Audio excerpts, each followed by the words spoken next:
Buenas tardes a todo el mundo y disculpen por el ligero retraso en la programación. Soy Baltasar Framolinero, evidentemente no soy Benita San Pedro. Tengo que sustituirla por un asunto que afortunadamente se ha convertido en no grave.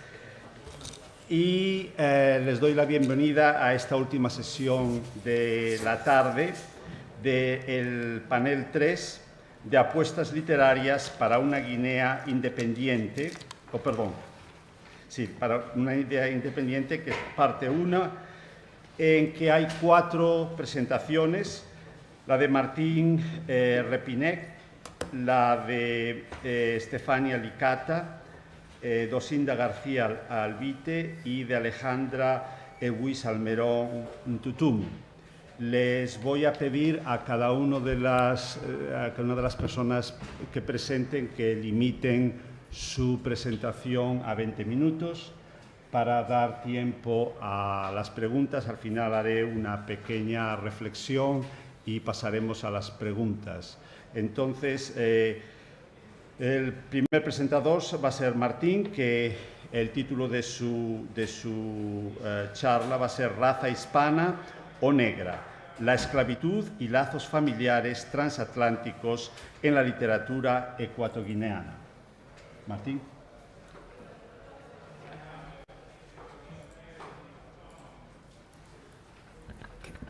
Muchas gracias a todos por venir. En las últimas décadas, numerosos escritores ecuatoguineanos han intentado que sus obras se estudien no solo en el panorama literario nacional, sino en el del mundo hispanohablante más amplio. Los esfuerzos de estos escritores por articular una identidad hispanófona transnacional reavivan discursos históricos de una familia de naciones hispánicas, no obstante la marginalización tradicional de Guinea Ecuatorial en dichos discursos. El concepto de una familia hispánica transnacional emergió por primera vez a mediados del siglo XIX. Después del llamado desastre de la Guerra de Cuba del 1898, el concepto de la familia de naciones hispanas floreció, difundiéndose a través de un conjunto de teorías conocidas como el hispanismo.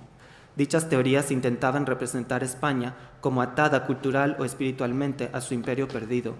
Aunque esas teorías eran diversas política e ideológicamente, en general su objetivo fue el de suavizar la humillación del declive geopolítico que España había sufrido a causa de la pérdida de su imperio. Por lo tanto las teorías del hispanismo como el concepto de una familia de naciones hispanas servían en gran parte para defender e idealizar el legado colonial de España en el mundo.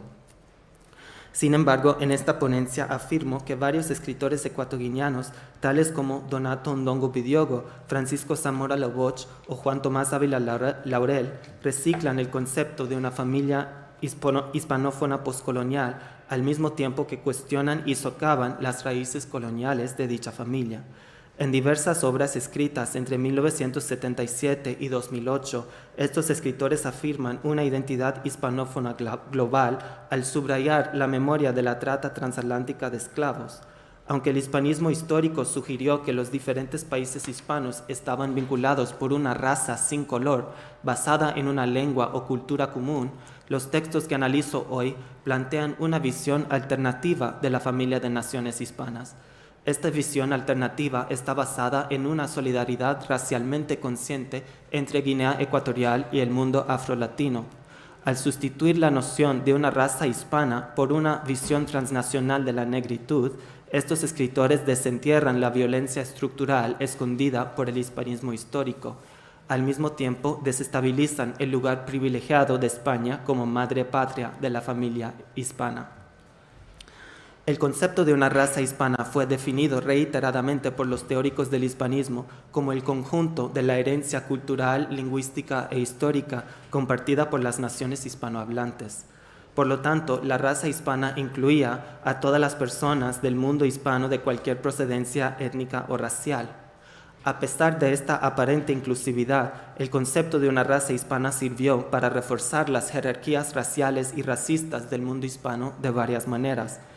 El ejemplo más obvio de esto es que el florecimiento de las teorías del hispanismo a finales del siglo XIX y en las primeras décadas del siglo XX coincidió con los renovados esfuerzos de España por desarrollar su imperio africano. Es decir, estas teorías eran inseparables del hecho de que la España del primer siglo XX, nuevamente despojada de su imperio americano y asiático, quiso recuperar su estatus global perdido a través de sus esfuerzos por colonizar un continente que percibía como racialmente inferior. A pesar de glorificar el legado del imperialismo español, las teorías del hispanismo emplearon el concepto de una raza hispana sin color para minimizar el racismo del imperialismo.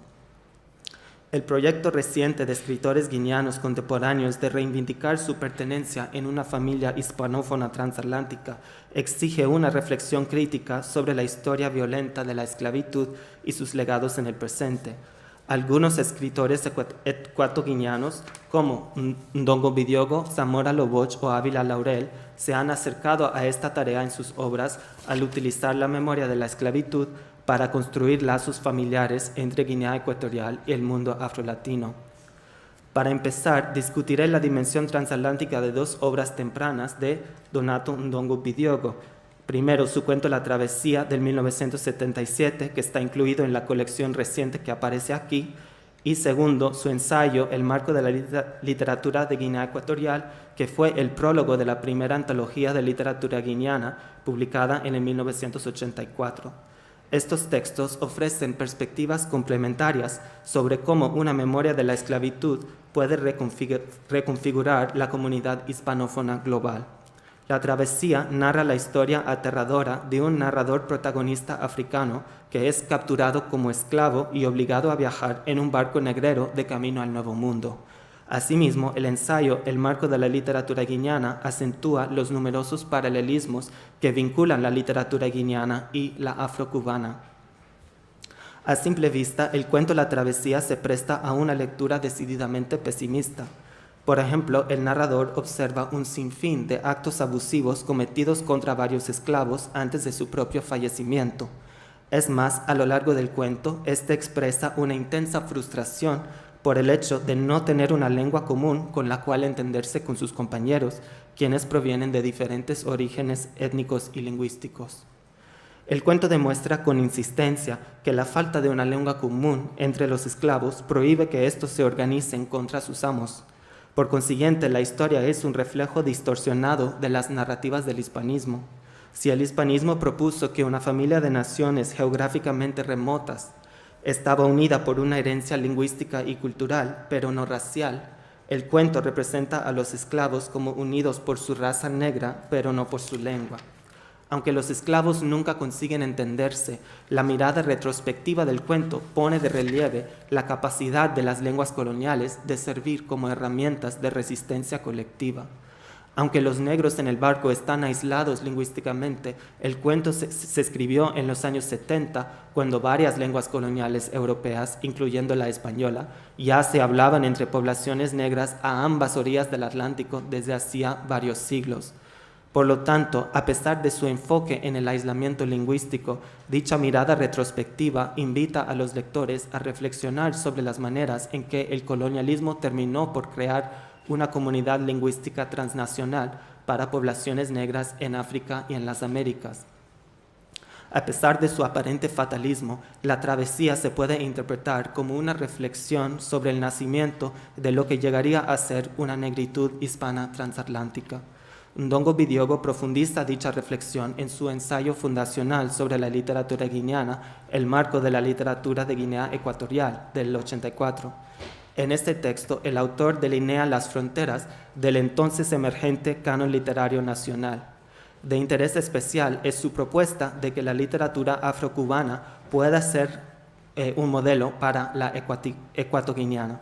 Podemos observar esta idea en la siguiente cita. Los negros transportados como esclavos a las Antillas supieron aprovechar las características de los vocablos españoles para realizar esa vigorosa síntesis que constituye la lírica afrocubana, plena de fuerza simbólica, cuya originalidad está precisamente en la incorporación de la danza, de la música, del ritmo a las palabras. El ejemplo de Nicolás Guillén bastará para ilustrar lo que se pretende decir. Si a la altura de 1930 sus poemas provocaron un escándalo literario, Hoy se reconoce universalmente su frescura rítmica, que lo sitúa entre los grandes poetas contemporáneos de nuestro idioma común. Precisamente el ejemplo revitalizador de los negros antillanos nos lleva a creer que los africanos podemos aportar todavía algo sustantivo a la cultura de las lenguas extranjeras en que nos expresamos. Fin de cita. En esta cita, Ndongo Bidyogo mantiene que la literatura ecuatoguineana debería imitar a Guillén, quien obtuvo gran éxito crítico a nivel internacional por haber integrado las culturas orales y musicales de la Cuba africana en la tradición literaria y por haber aprovechado al máximo los sonidos de una lengua europea violentamente impuesta por el colonialismo.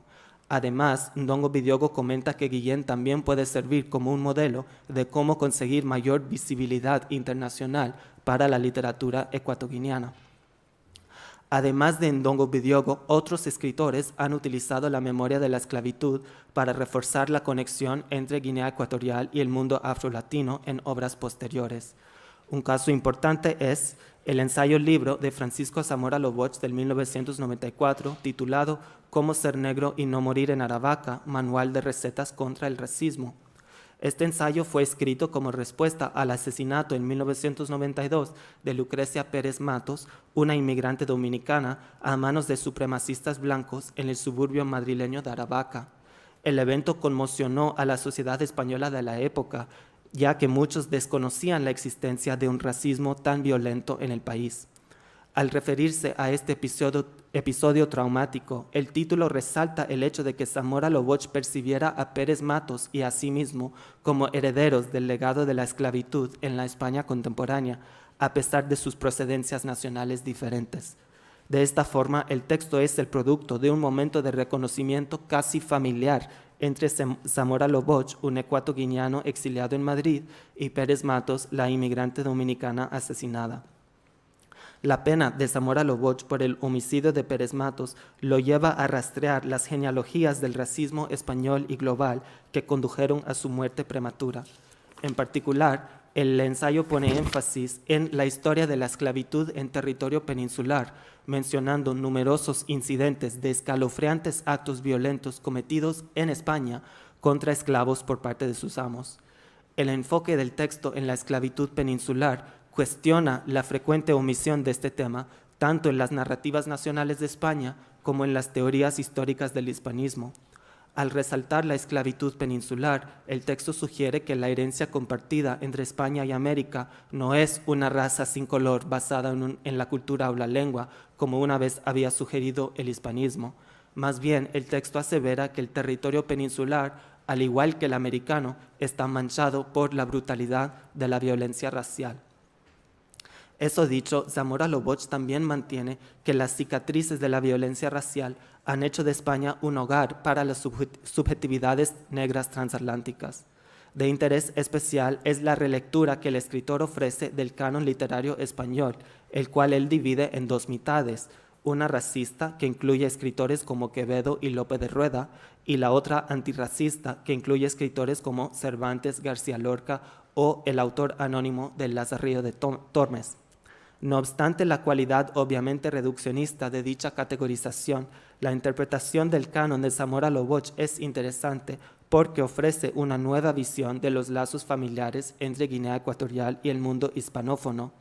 Esto es particularmente notable en su teoría satírica sobre el origen de la novela picaresca El Lazarillo de Tormes, una obra que recibe atención considerable en el ensayo. Como indica nuestro escritor, El Lazarillo, que fue publicado originalmente en 1554 por un autor anónimo, narra la historia de un joven pícaro de Salamanca que tiene que servir a una serie de amos para sobrevivir. Dicha obra incluye dos personajes de ascendencia africana, Saide, el padrastro ausente del protagonista, Lazarillo, y el pequeño hermanastro interracial del Lazarillo, quien es hijo de Saide. Intrigado por esta historia sobre una familia interracial en la España del siglo XVI, Zamora Loboch se pregunta qué pasaría si se descubriera que el autor desconocido de este clásico resultara ser mulato. Y esto lo vemos en esta cita. Pudo ser así, esclava ratada en Anobón por negrero portugués, joven, bella, en casa de un señor importante con deseos de restregar la cebolleta en sangre caliente. El pajar, Una noche fría de invierno. Resultado, un mulato. Maravedíes a cambio de silencio, estudios lejos de casa del hijo bastardo, sin apellidos, afición por la literatura y como venganza, el libro genial desgarrado de un mestizo y a la hora de firmar, un silencio elocuente, a que resulta una teoría plausible, un excelente pajote mental. Fin de cita. Aunque Zamora Loboch se mofa de su propio pensamiento como un pajote mental, su conjetura irónica es llamativa porque se puede interpretar como una alegoría alternativa de los lazos familiares entre las naciones hispanas.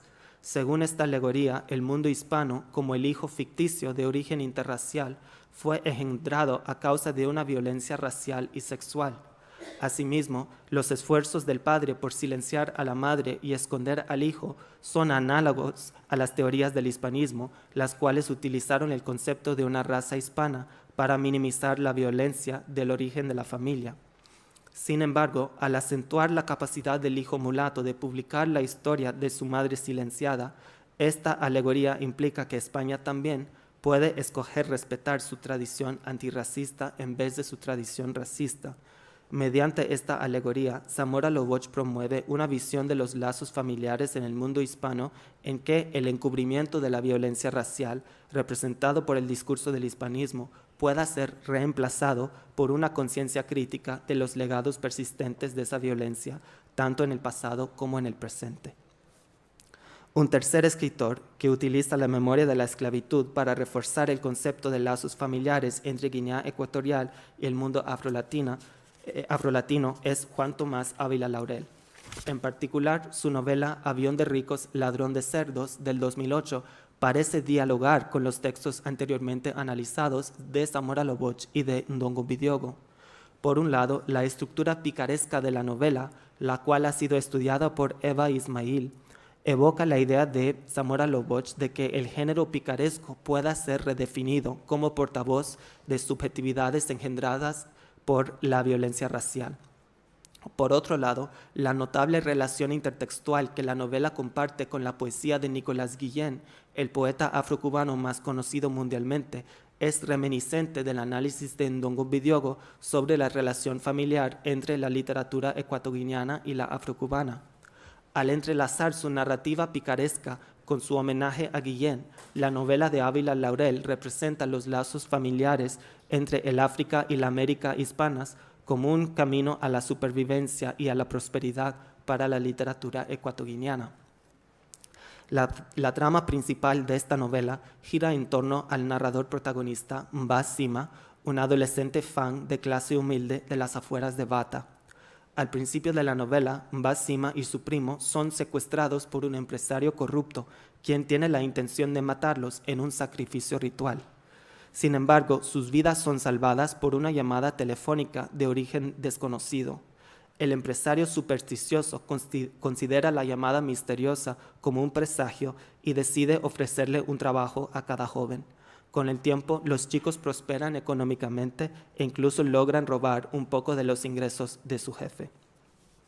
Como ha afirmado Ismail, la novela demuestra varias características de las narrativas picarescas, como su narración en primera persona, su estructura episódica y su énfasis en la ambigüedad moral de su protagonista.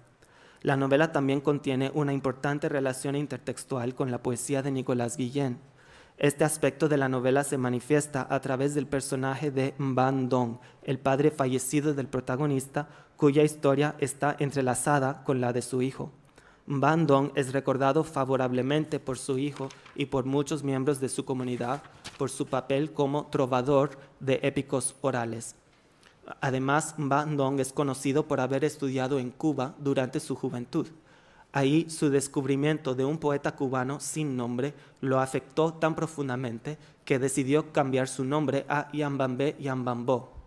Este cambio de nombre es una referencia inequívoca al poema Canto Negro de Nicolás Guillén, de su famoso poemario Songorokosongo. La identificación entre el personaje de Yambambé, padre del protagonista, con el poeta afrocubano Nicolás Guillén se debe a varios factores. Primero, a Yambambé le impresionó la semejanza entre las sílabas de Guillén y las lenguas africanas como el Fang. También, como trovador de poemas épicos, le encantó que Guillén lograra integrar la cultura oral y musical de la Cuba negra en su poesía.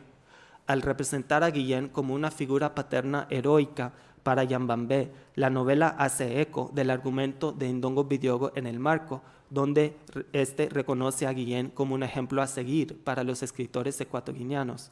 Al mismo tiempo, Yambambé se convierte en una especie de héroe épico para su hijo. Este hecho se percibe cuando el protagonista, Mbasima, y su primo son perdonados por el empresario que los quería matar. En el momento en que el empresario explica que los salvó porque se lo había pedido por teléfono un desconocido con una voz particular, Mbasima se convence de que aquella voz pertenecía a su padre muerto, Yambambé. Es decir, Mbasima cree que su padre ha intercedido milagrosamente por él desde el más allá. Las relaciones de padre e hijo entre Guillén, Yambambé y el protagonista constituyen una genealogía transatlántica. Por medio de esta genealogía, la novela establece una relación estrecha entre la consagración y preservación de la cultura oral, la supervivencia biológica del protagonista y la prosperidad económica. Al establecer estos vínculos, la novela ofrece un comentario alegórico sobre cómo mejorar la suerte de la literatura ecuatoguineana. Según esta alegoría, la literatura ecuatoguineana, como Mbasima, se puede imaginar como una especie de pícaro que lucha por sobrevivir. Para prosperar, debe seguir el ejemplo de Yambambé, es decir, debe apreciar y preservar la tradición oral al mismo tiempo que descubre sus lazos familiares con el mundo afrolatino. Por lo tanto, al entrelazar su narrativa picaresca con una reverencia por la cultura oral y por la poesía de Guillén, la novela de Ávila Laurel complementa los textos que hemos estudiado de Ndongo Bidyogo y de Zamora Loboch. Como hemos visto, estos tres escritores proponen que una conciencia transatlántica de su negritud, en vez de la idea de una raza hispana, puede transformar la relación de Guinea Ecuatorial con el resto del mundo hispanohablante. Muchas gracias.